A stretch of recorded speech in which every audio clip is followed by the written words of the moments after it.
जय मसीह। अब हामी व्यवस्था 28 को 1देखि हेर्न गइरहेका छौँ। हामी ध्यान लाएर सुन्नुपर्छ। आज मैले तिमीहरूलाई आदेश दिए बमोजिम, तिमीहरूले होसियारी साथ परमप्रभुको आफ्नो परमेश्वरको सबै आज्ञाहरू मानेर उहाँको वचन पालना गर्यो भने उहाँले तिमीहरूलाई पृथ्वीको सबै जाति मध्ये श्रेष्ठ तुल्याउनुहुनेछ भनेर प्रभुको वचनमा सिकाएको छ। आज हामी चाहिँ 6 दिनलाई काम गरेर अनि 7औं दिनको दिन चाहिँ हामीले विश्राम दिन पालना गर्नु परेको हुन्छ। अनि त्यो पालना गरिसकेपछि हामीलाई प्रभुले के गर्नुहुन्छ अनि आशिषहरू दिनुहुन्छ। त्यो आशिष चाहिँ प्रभुले हामीलाई दिनुहुन्छ भनेर सिकाउनु भएको छ। आज हामी चाहिँ 12ले हेर्न गइरहेको छौँ।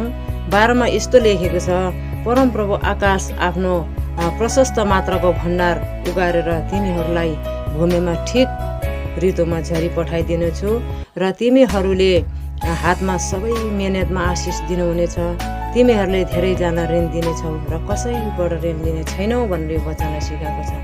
आज हामीमा चाहिँ उहाँले ठिक ऋतुमा चाहिँ समयमा झरी पठाइदिनुहुनेछ अनि हाम्रो खेती अन्न बाली बिरुवामा उहाँले चाहिँ प्रशस्त मात्रामा आशिष दिनुहुनेछ।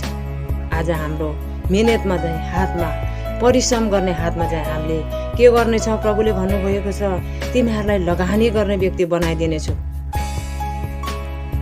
ऋण लिने व्यक्ति चाहिँ उहाँले बनाउनु हुने छैन, ऋण दिने व्यक्ति चाहिँ प्रभुले दिनुहुन्छ है। किनभने आज हामी चाहिँ 6 दिन काम गर्दछौँ भने अनि 7औं दिनमा चाहिँ विश्राम दिन पालना गर्दछौँ भने उहाँले के गर्नुहुनेछ, हामीलाई आशिष दिनुहुनेछ। आशिषको झरी चाहिँ हामी उहाँमा वर्षाउनु हुनेछ। आशिषको झरी चाहिँ हामीलाई उहाँले दिनुहुनेछ। आज आशिषको झरी चाहिँ कसैबाट प्रभुले त्यो झरी चाहिँ आशिष चाहिँ हामीलाई खोसेर लाने छैन। हाम्रो आशिष चाहिँ हामी आफैमा सीमित हुनेछौँ भनेर यो वचनमा सिकाएको छ। आमेन। तपाईँ र म चाहिँ आज आशिष लिने व्यक्ति बन्नुपर्छ। आज हामी मर्कुसको 4:24मा हेर्दछौँ भने आज उहाँको वचनहरू चाहिँ धेरै राम्रो छ। आज जुन नापले तिमीहरूलाई दिनेछौ त्यही नापले तिमीहरूले पाउनेछौ। आज हामीले उहाँलाई दिँदछौँ भने, आज समय दिँदछौँ भने, मुठी खोलेर दिँदछौँ भने उहाँले हामीलाई दिनुहुनेछ। आज उहाँलाई त्यो आशिषहरू चाहिँ हामीले दिन जानेनौँ भने थाहै हुँदैन, उहाँले खोसेर लानुहुनेछ। आमेन। तपाईँ र म चाहिँ आज लिने व्यक्ति होइन दिने व्यक्ति बन्नुपर्छ।